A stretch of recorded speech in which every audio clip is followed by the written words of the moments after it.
मुख्यमंत्री नीतीश कुमार की पार्टी पर सवर्णों का कब्जा हो गया है।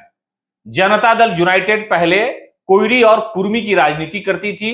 कुशवाहा की राजनीति और कुर्मी की राजनीति मुख्यमंत्री नीतीश कुमार की राजनीति का सबसे बड़ा हिस्सा था और इसी राजनीति के तहत उन्होंने कहा कि जो लोग पिछड़े लोग हैं, जो लोग ओबीसी ईबीसी समाज से आते हैं, उन्हें सियासी तौर पर हिस्सेदारी मिलना चाहिए।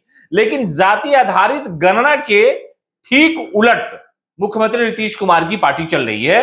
अब जो है एक तरह से जेडीयू पर सवर्णों का कब्जा हो गया है। कब्जा इसलिए हो गया है कि हम आपको बता रहे हैं कि आप देखिए, मुख्यमंत्री नीतीश कुमार ने राष्ट्रीय कार्यकारिणी की मीटिंग में पार्टी की बड़ी जिम्मेदारी किसको दी? संजय झा को दी। ब्राह्मण समाज से आते हैं।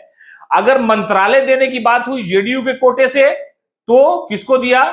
ललन सिंह को दे दिया, भूमिहार जाति से आते हैं।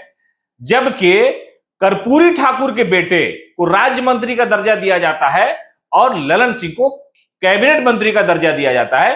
तो इसका मतलब साफ है कि जेडीयू पर सवर्णों का कब्जा है और उन्हीं की चलती है।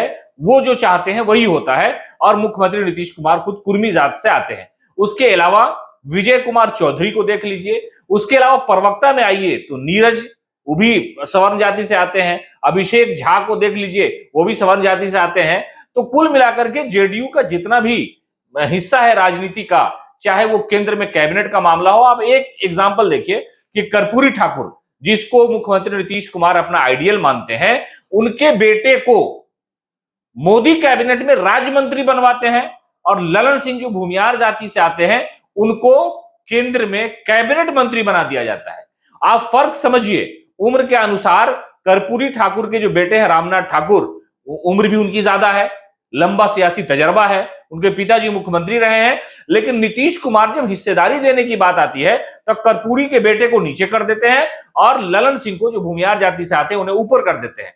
तो मुख्यमंत्री नीतीश कुमार जो है जाति आधारित गणना करा करके समझिए कि अपना मजाक उड़ाया। पार्टी में ही जाति आधारित गणना के अनुसार हिस्सेदारी नहीं है किसी के पास।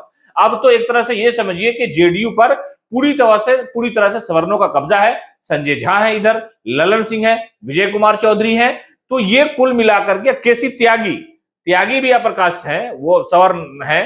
तो कुल मिलाकर के जेडीयू पर पूरी तरह से जो कब्जा है वो सवर्णों का कब्जा है। और मुख्यमंत्री नीतीश कुमार की जो जाति आधारित गणना का मामला था, इससे इस पार्टी का कोई लेना देना नहीं है। इसका कोई फर्क नहीं पड़ता, प्रभाव नहीं पड़ता है। पार्टी जिस पर यकीन करती है, जिस पर मुख्यमंत्री नीतीश कुमार आंख बंद करके भरोसा करते हैं, उन्हें सारी जिम्मेदारी देते हैं। तो कुल मिलाकर के जेडीयू में एक तरह से सवर्णों का एक दबदबा आया है और राजनीतिक तौर पर जेडीयू में सवर्णों का एक मजबूत जो है उनकी एक पकड़ बनी है। और जेडीयू इससे पहले भी ललन सिंह राष्ट्रीय अध्यक्ष रहे हैं।